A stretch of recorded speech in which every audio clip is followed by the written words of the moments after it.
Welcome to Learners Valley. Class 9th में हमने इससे पिछले सबक में सीखा था कि रियल नंबर्स कैसे वजूद में आए। नेचुरल नंबर्स आए पहले, फिर होल नंबर्स आए, इंटीजर्स बने, फिर रैशनल नंबर्स, और फिर इरेशनल नंबर ऐड हो गए रैशनल नंबर्स के अंदर, और रियल नंबर्स वजूद में आए। आज हम सीखेंगे कुछ और नंबर्स के बारे में जिन्हें के इंटीजर्स के अंदर डिस्कवर किया गया है। कुछ ऐसे नंबर्स जो कि इंसान ने अपनी अक्ल से खुद बनाए, नंबर्स की क्लासिफिकेशन की। तो इसमें सबसे पहले हमें देखना है कि इंटीजर्स क्या हैं।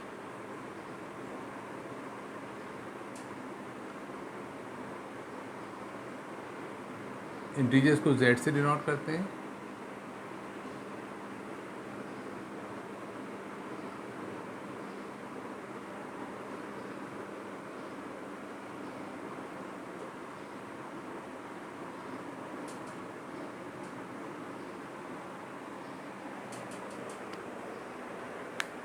इन इंटीजर्स की सबसे पहली क्लासिफिकेशन जो की गई वो उन नंबर्स को एक इनमें से अलग करके एक सबसेट बनाया गया।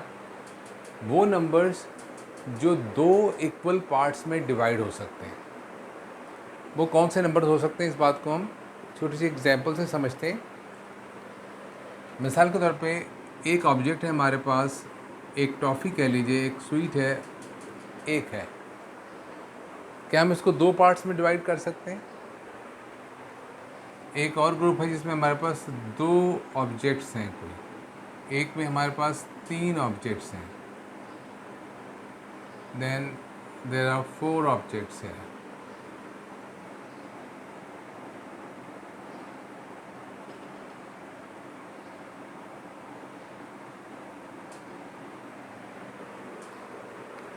तो क्या हम इनमें से कौन से नंबर्स हैं जिनको हम दो बराबर ग्रुप्स में डिवाइड कर सकते हैं, या यूँ कह लें कि इनको दो लोगों में इक्वली डिवाइड कर सकते हैं? तो वन तो पॉसिबल नहीं है, वन नहीं हो सकता डिवाइड, इसलिए तो वन है। लेकिन ये जो टू है इसको हम डिवाइड कर सकते हैं इस तरह से कि दोनों तरफ बराबर नंबर आ गए हैं। क्या तीन को कर सकते हैं? तो मुमकिन नहीं है, क्योंकि तीन में अगर हम डिवाइड करेंगे इस तरह से तो एक साइड पे एक नंबर आएगा, दूसरी पे दो आएगा। तो ये दो बराबर पार्ट्स में डिवाइड नहीं हो सकता। लेकिन फोर को करना चाहें तो चाहे इस तरह से कर लीजिए आप, चाहे इस तरह से कर लें, तो फोर दो इक्वल पार्ट्स में डिवाइड हो सकता है। क्या फाइव हो सकता है? तो मेरे ख्याल ये मुमकिन नहीं होगा। अगर हम बराबर से करने की कोशिश करेंगे तो एक पार्ट में दो आएगा, एक पार्ट में तीन आ जाएंगे। तो हम देख रहे हैं कि ये नंबर टू इक्वल पार्ट्स में डिवाइड नहीं होता, फाइव नहीं होता। लेकिन अगर हम सिक्स को करना चाहें तो हम कर सकते हैं किसी भी तरह से। ये ले लीजिए इस तरह से, ये तो एक पार्ट में तीन आ गए, दूसरे पार्ट में तीन आ गए। तो ऐसे नंबर्स जिनको कि हम दो इक्वल पार्ट्स में डिवाइड कर सकते हैं, इस बात को हम कैसे लिख सकते हैं, कैसे कहेंगे? हम इन्हें कह सकते हैं कि वो number which are the multiples of two, वो नंबर जो टू के मल्टीपल्स हैं। या हम इसको ये भी कह सकते हैं which are divisible by two, exactly divisible by to.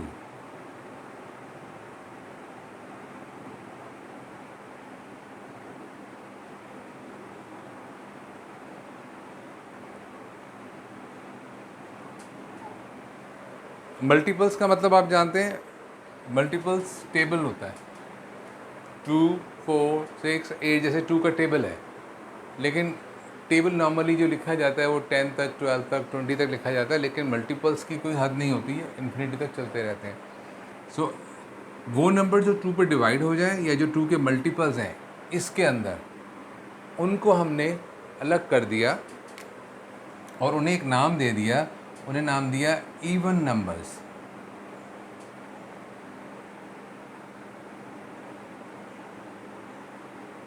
और इवन नंबर्स को डिनोट किया गया ई से। इवन नंबर्स का नोटेशन सिंबल है ई। अब इसमें ई में कौन कौन से मेंबर्स आ सकते हैं जो कि इंटीजर्स में मौजूद हैं? सिर्फ बात डिवाइड करने की हो रही है, इसमें नेगेटिव पॉजिटिव की कोई बात नहीं है। तो अगर हम गौर करें तो -4 से मैं स्टार्ट कर रहा हूँ, -4 डिवाइड हो जाएगा, -2 भी डिवाइड हो सकता है, लेकिन बहुत अहम बात है कि 0 भी 2 पर डिवाइड हो सकता है।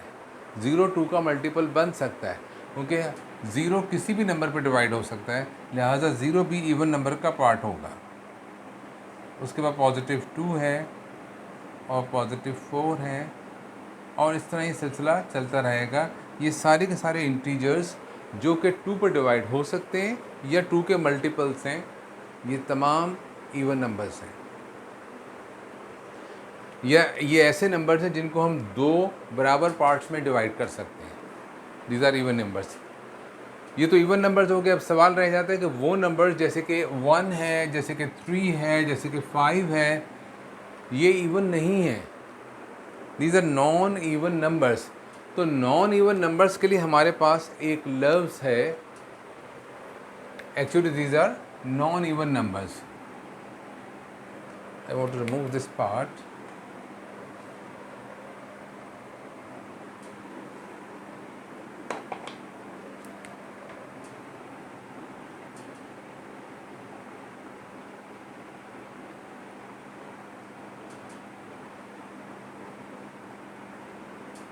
नॉन इवन नंबर्स मीन्स वो नंबर जो इवन नहीं है, जो इस सेट में नहीं आए, जो बच गए हैं, जो इवन नंबर्स की डेफिनेशन पर पूरे नहीं उतरते हैं, उन्हें कहा गया दीज आर ऑड नंबर्स।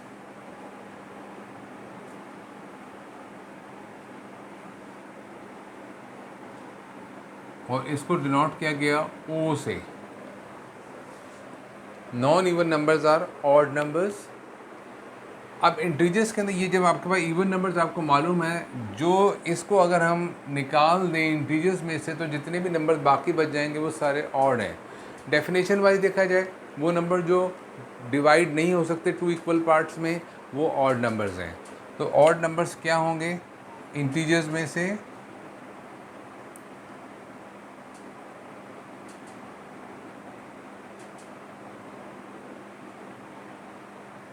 -3 ले रहा हूँ यहाँ पे मैं, यहाँ चलते चले जाएंगे सिलसिला। -3 के बाद -1, लेकिन इसमें ज़ीरो नहीं आएगा, ज़ीरो इवन नंबर्स में आ चुका है।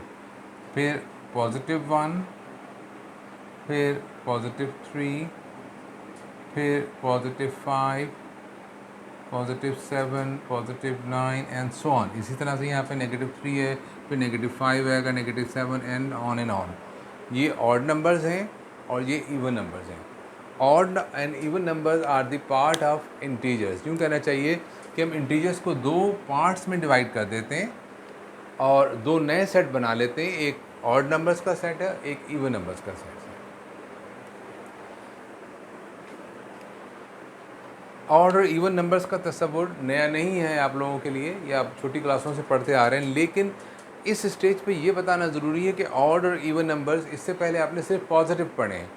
ऑड और इवन का कॉन्सेप्ट इंटीजर्स के साथ जुड़ा हुआ है। ये बहुत इंपॉर्टेंट है जानना कि ऑड और इवन का जो रूट है वो इंटीजर्स है। तो जब भी ऑड और इवन की बात की जाएगी तो सबसे पहले आपने इंटीजर्स को सोचना है, फिर ऑड और इवन की बात होगी। इससे पहले आप लोग नेचुरल नंबर्स में से ही और इवन सीख चुके हैं, तो ज़रा सा ये मुख्तलिफ है।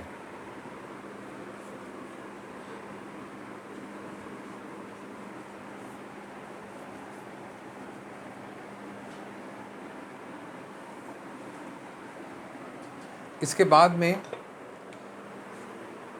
जो क्लासिफिकेशन ऑफ नंबर्स हम सीखने जा रहे हैं, उसका जो रूट सेट है, जो कि बेसिक सेट है, बेस सेट है, वो है नेचुरल नंबर्स का।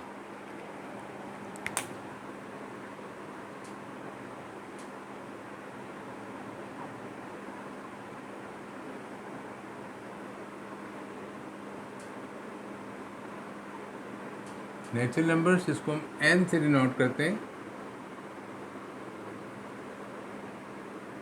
पॉजिटिव नंबर्स हैं सारे, 1 से स्टार्ट होते हैं and they go on and on and on.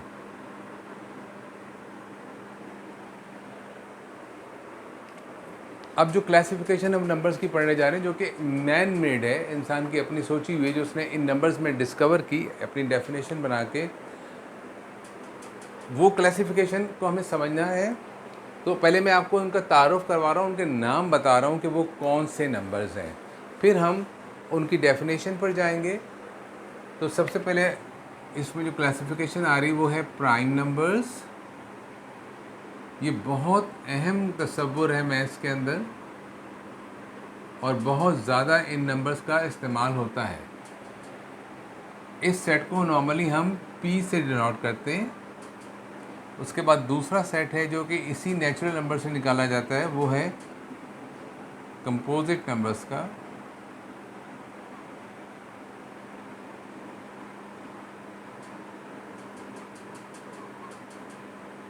Which is denoted by C।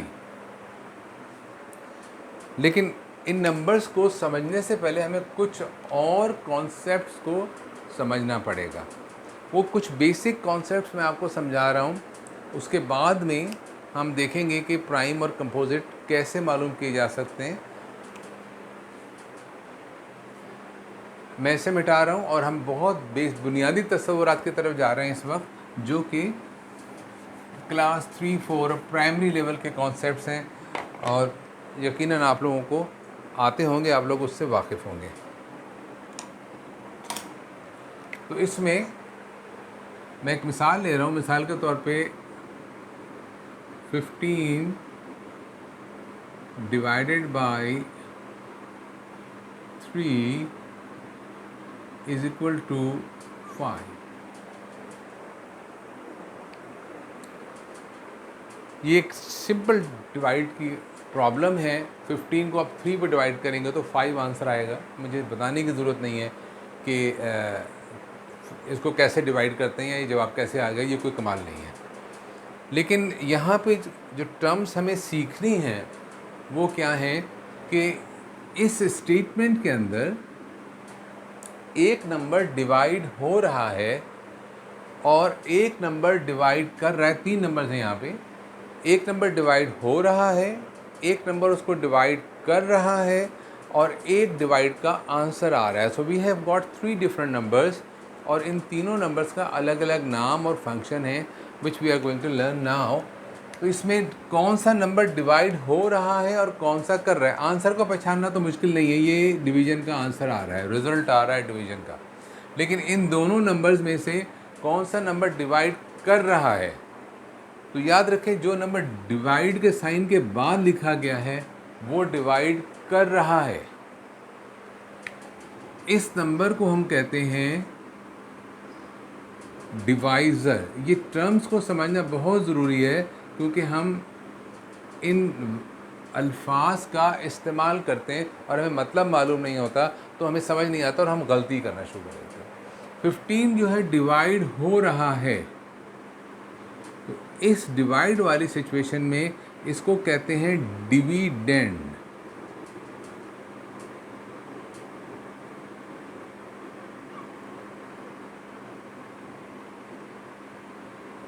जबकि इसका जो आंसर आ रहा है, डिवीज़न का जो रिज़ल्ट आ रहा है, उसे मैथ्स की ज़बान में कहते हैं कोशेंट। ये भी बहुत अहम लफ्ज़ है मैथ्स में और इसका बहुत इस्तेमाल होता है एजुकेशन दुनिया में, जिसे कि हम IQ कहते हैं, that is intelligence quotient. EQ एक वर्ड होता है, बहुत इस्तेमाल होता है साइकोलॉजी में, दैट इज़ इमोशनल कोशेंट। तो ये कोशेंट का वर्ड बहुत इस्तेमाल किया जाता है, लेकिन ये अल्फाज इतने इस्तेमाल नहीं होते। लेकिन हम मैथ्स को समझने के लिए हमें इन अल्फाज को समझना बहुत ज़रूरी है। अब ये डिविडेंड है और ये डिवाइज़र है। सवाल ये पैदा होता है कि डिवाइज़र, अगर मैं नंबर्स को चेंज करूं तो इससे इस स्टेटमेंट पे कोई फ़र्क पड़ेगा। फॉर एग्ज़ाम्पल मैं कहता हूं कि मैं 15 को 3 के बजाय 5 पे डिवाइड कर दूं, तो आंसर चेंज हो जाएगा, आंसर 3 आ जाएगा। तो अब ये 5 क्या है, 15 क्या है? 15 स्टिल डिविडेंड। 5 क्या है? ये अभी भी डिवाइज़र ही है क्योंकि ये डिवाइड कर रहा है। और 3 क्या है? 3 इज स्टिल कोशेंट। ये वही चीज़ें हैं। लेकिन अब जो मैं एग्जांपल लिखने लगा हूँ वो इससे बहुत मुख्तलिफ लगेगी आपको। वो क्या है, 15 को अगर मैं डिवाइड करूं 2 से तो आंसर क्या आएगा? क्या 15 2 पर डिवाइड हो सकता है? तो याद रखिए कि बिल्कुल हो सकता है, कोई भी नंबर किसी को डिवाइड कर सकता है, सिर्फ उससे नतीजा जो रिजल्ट आएगा वो मुख्तलिफ होगा। हमने डिवीजन को कंप्लीट करना है। कोई ये भी कह सकता है कि इसका आंसर 7 आएगा और रिमाइंडर 1 बन जाएगा, तो रिमाइंडर की बात नहीं हो रही, हम डिवाइड कर रहे हैं तो हमने प्रोसेस को कंप्लीट करना है। तो इसका जो आंसर आएगा वो होगा 7.5। हम रिमाइंडर की बात नहीं कर रहे हैं, हम डिवीजन को कंप्लीट कर रहे हैं। तो क्या अब इन अल्फाज का नाम या मतलब बदल गया है? सो आंसर इज़ नो, ये अभी भी वही हैं, ये अभी भी डिविडेंड है, ये अभी भी डिवाइज़र है, और ये जो आंसर आ रहा है ये अभी भी कोशेंट ही है, इसमें कोई फ़र्क नहीं पड़ा है। लेकिन एक चीज़ पे फ़र्क आ रहा है जो हमें सीखना है, वो है ये कोशेंट। ये कोशेंट बहुत स्पेशल है। इस कोशेंट का इन दोनों कोशेंट्स के साथ क्या फ़र्क है कि this is not a whole number. ये जो दोनों कोशेंट है ये होल नंबर है, परफेक्टली डिवाइड हो गया है। 15 3 पे परफेक्टली डिवाइड हो गया, या यूँ कह लें कि 3 ने 15 को कम्प्लीटली डिवाइड कर दिया है और आंसर 5 आ गया।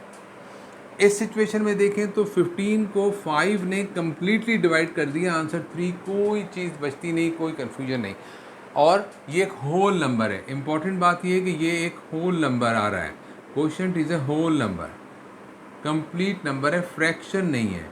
यहाँ पे भी ये होल नंबर आ रहा है कोशेंट, लेकिन ये होल नंबर नहीं है, दिस इज़ अ फ्रैक्शन या डेसिमल, जो आप इसको कहना चाहें, but it's not a whole number. मैंने यहाँ डेसिमल की फॉर्म में लिखा है, फ्रैक्शन की फॉर्म में भी लिखा जा सकता है, this is not a whole number. तो ये जो कोशेंट है इसका तो हमें पता चल गया कि कोशेंट यहाँ होल नंबर आ रहा है, यहाँ होल नंबर नहीं आ रहा है, तो इससे फ़र्क किसको पड़ रहा है?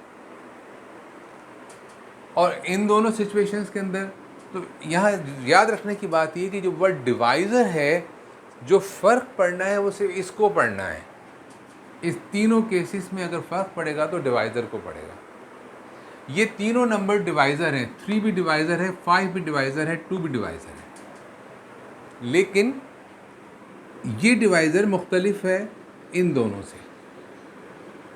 ये डिवाइज़र्स जो है स्पेशल डिवाइज़र्स हैं, क्योंकि इन्होंने 15 को कम्प्लीटली डिवाइड कर दिया है। इसलिए इन दोनों डिवाइज़र्स को, जो कि कम्प्लीटली, ये डिवाइज़र्स तो तीनों ही हैं, याद रखें, डिवाइज़र तो तीनों को कहा जाएगा, लेकिन चूँकि ये नंबर वो काम नहीं कर सका जो कि ये दोनों नंबरों ने किया, इन्होंने 15 को कम्प्लीटली डिवाइड किया। किसी और नंबर से भी आप डिवाइड कर सकते हैं 15 को, कोई डिफरेंट आंसर आ जाएगा। सपोज़ के 15 को 4 पे डिवाइड कर दें तो भी एक को नया यूनिक आंसर पैदा हो सकता है। अगर 15 को 4 पे डिवाइड करेंगे तो 4 3 12 हो जाएगा, and that will be 3 point, अगर मैं गलती पर नहीं हूँ तो 7 5, कुछ ऐसा आंसर आएगा इसका।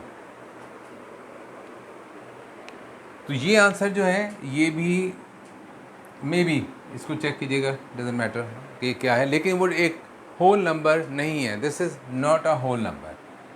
तो ये चारों नंबर्स अब जो हैं ये और ये चारों नंबर डिवाइज़र्स हैं, लेकिन इसमें स्पेशल डिवाइज़र कौन से हैं? तो स्पेशल डिवाइज़र ये हैं 3 and 5, और इसमें क्या स्पेशलिटी है कि ये डिवाइज़र्स 15 को कम्प्लीटली डिवाइड कर रहे हैं। तो ये एक वर्ड इस्तेमाल होता है कम्प्लीटली डिवाइड करना, कम्प्लीटली डिवाइड करना या एग्जैक्टली डिवाइड करना। तो द वर्ड इज एग्जैक्टली और कम्प्लीटली। ये वर्ड सिर्फ 3 और 5 के साथ इस्तेमाल हो सकता है, 2 और 4 के साथ नहीं हो सकता। तो याद रखें, इन डिवाइज़र्स को जो कि एग्जैक्टली डिवाइड करते हैं उनके लिए हम एक स्पेशल लफ्ज़ इस्तेमाल करते हैं, हम इसको कहते हैं कि ये फैक्टर है। These are factor. फैक्टर वो नंबर, वो डिवाइज़र होता है जो कि डिविडेंड को कंप्लीटली डिवाइड कर देता है या एग्जैक्टली डिवाइड कर देता है। लेकिन ये भी डिवाइज़र हैं, लेकिन ये चूंकि कंप्लीटली डिवाइड नहीं कर रहे हैं, एग्जैक्टली डिवाइड नहीं कर रहे, इनका आंसर होल नंबर्स में नहीं आ रहा, लिहाजा ये सिर्फ डिवाइज़र हैं, इनको हम फैक्टर नहीं कह सकते। So what is factor? Factor एक स्पेशल डिवाइज़र है जो कि गिवन नंबर को या डिविडेंड को कंप्लीटली डिवाइड करता है। तो फैक्टर की एक छोटी सी डेफिनेशन लिखकर मैं इस लेसन को यहाँ क्लोज कर रहा हूँ। Then will go back. What is a factor? It's a divisor which divides the given number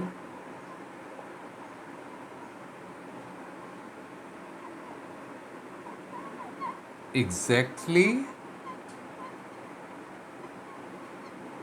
or completely।